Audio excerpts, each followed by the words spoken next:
नमस्कार। प्रादेशिक समाचार के साथ में यारमता सिंह।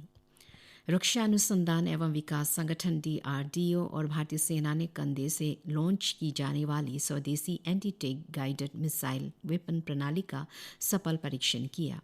कल राजस्थान के पोखरण फायरिंग रेंज में यह परीक्षण किया गया।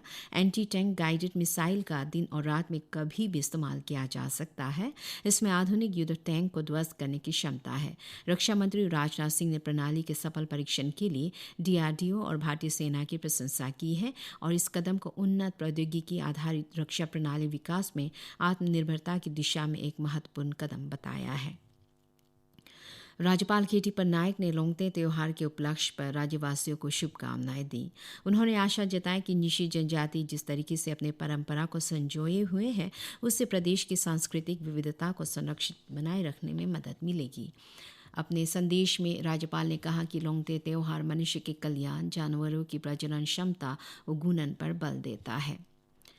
ईरान ने इजरायल पर सैकड़ों ड्रोन, बैलिस्टिक मिसाइल और क्रूज मिसाइल से हमला किया है।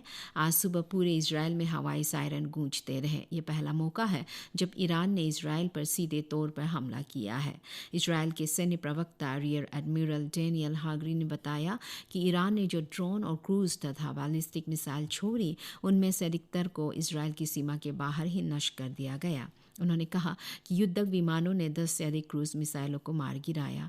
प्रवक्ता ने कहा कि कुछ प्रक्षेपास्त्र इजरायल में गिरे हैं और एक हमले में दक्षिणी इजरायल में 10 वर्ष की एक लड़की घायल हो गई।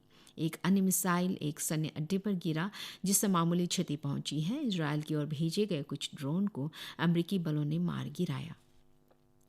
संयुक्त राष्ट्र प्रमुख सहित कई देशों ने ईरान के हमले की निंदा की है।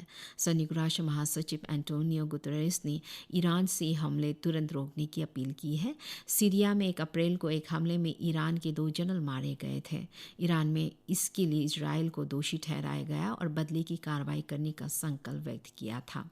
गजा पट्टी में हमास के विरोध 6 महीने से जारी युद्ध को लेकर ईरान और इजरायल में टकराव की स्थिति रही है।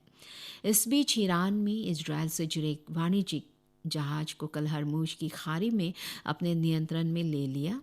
इस जहाज पर पुर्तगाल का झंडा लगा था और यह जहाज इजरायल के एक अरबपति कारोबारी का है। इस जहाज के 25 सदस्यों में से 17 सदस्य भारतीय हैं। ताई खामती जनजाति का मुख्य त्यौहार सांकेन आज राज्य के विभिन्न क्षेत्रों में मनाया गया।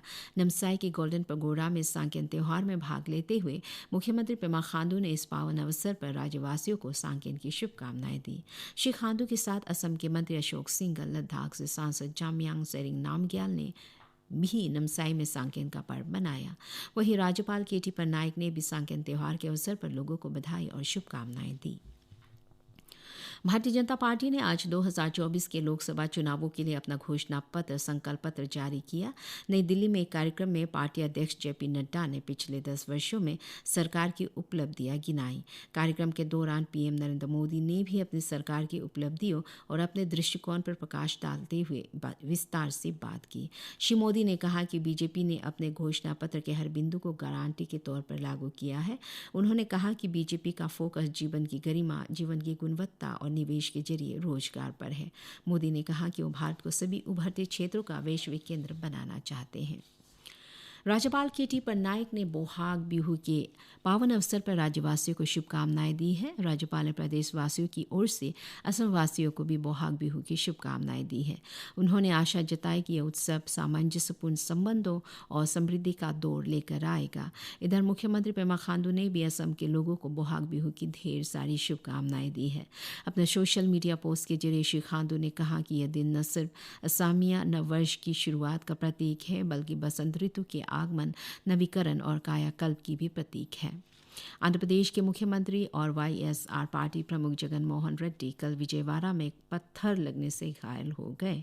उनकी बाईं आंख के ऊपर चोट लगी है। ये घटना कल शाम विजयवाड़ा में चुनाव प्रचार के समय हुई, जब श्री रेड्डी मेमन सिद्धम बस यात्रा के दौरान लोगों के अभिवादन को स्वीकार कर रहे थे। विधायक वल्लमपल्ली श्रीनिवास को भी आंख पर चोट लगी है। चिकित्सकों ने श्री जगन मोहन रेड्डी को तुरंत प्राथमिक उपचार उपलब्ध कराए, जिसके बाद श्री रेड्डी ने अपनी बस यात्रा जारी रखी।